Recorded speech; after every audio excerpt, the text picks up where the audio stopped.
do. And this is just a very brief passage about a little scrum between AC and the twins. And AC finds out that it's tough to take on a pair of twins in a fight. Despite Seyffert's penchant for landing him in trouble, Clayton usually stuck by his older twin. Seyfert and AC were fighting one day at Booger Branch, a spooky, rippling creek spilling from the mountain. Old folks said it got its name because some poor fellow wandered up into the mountain near the headwaters and was never heard from again, except for the moans that wafted down from the dark hollow. Seyfert started the fight, probably by spitting on AC, cussing him, or throwing a rock at him. Could have been anything, really. Granny Hall didn't call Seyfert the old instigator for nothing. But AC had him down and was really working him over when, from out of the blue, something cracked upside his head like a thunderbolt and sent him sprawling. AC saw stars. He looked for the rock slide that had waylaid him. Clayton was standing over him, holding a tree limb as thick as a baseball bat. Clayton, good little Clayton with the good heart, why on earth did you cold cock me like that? AC begged to know. You were hurting my brother, Clayton said. But I'm your brother too, AC said. He wasn't Clayton's twin brother though, and that made all the difference. So, AC Hall. And read you one last little funny passage here. After the band they had joined in Winston-Salem on the radio, Roy Hall and his Blue Ridge Entertainers, and Roy was not related to them, even though they shared a last name. And it was kind of fitting that these two twin brothers who would never know their father would look to this band leader as kind of a father figure, and he would share their name. The Blue Ridge Entertainers made it to Roanoke, WDBJ, and that's where they saw their greatest success.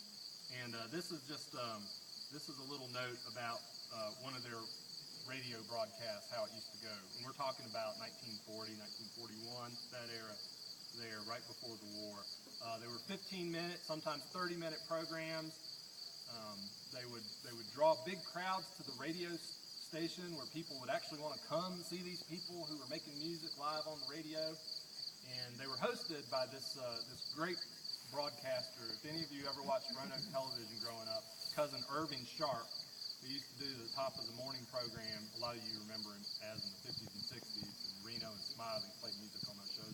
Well, he was the host and MC of the Blue Ridge Entertainer show on the radio, and so this is a little bit about one of those programs. The Blue Ridge Entertainers radio programs were a hoot, and I should stop and say here that they were sponsored by Dr. Pepper. The Dr. Pepper bottling company even brought the band up there to do the programs and sponsor them. And so the band's job, in addition to making music and making records, was to sell Dr. Pepper every chance they got. So the radio programs were a hoot. The music was good, and Roy and the announcer, cousin Irving Sharp, developed an on-air repartee that played off their folksy personas.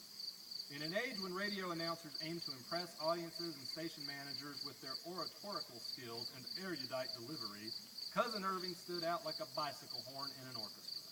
He was spontaneous, a good improviser, and utterly unflappable. He loved to yuck it up with the band and laughed heartily and sincerely at unplanned jokes. Roy even set aside portions of each broadcast for Irving's solo numbers on a Hammond B3 organ or piano, or sometimes both in one song.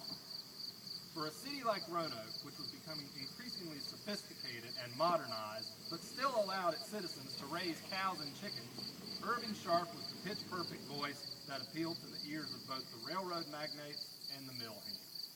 Irving started each program with a monologue that went something like, "Well, howdy, friends and neighbors. It's Dr. Pepper time. Another half hour of your favorite music is played by Roy Hall and his Blue Ridge Entertainers.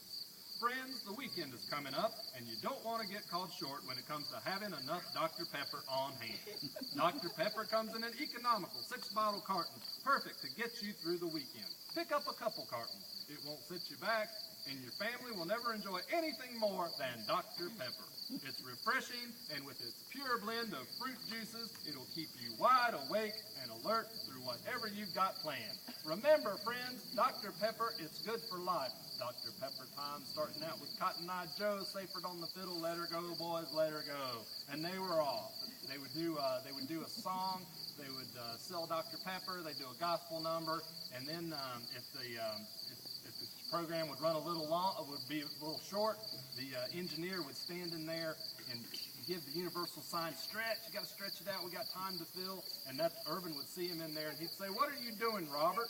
You look like you're pulling molasses." Irvin, knowing his cue, would then pick up a sheet of Dr. Pepper facts, and read them with Roy like they were reciting a call and response at a church liturgy. Irving, we'd like to say to our little buddies that it'll be Dr. Pepper time again tomorrow, same time. Roy, it sure will, and I'd like to say to those little buddies that Dr. Pepper is good for life.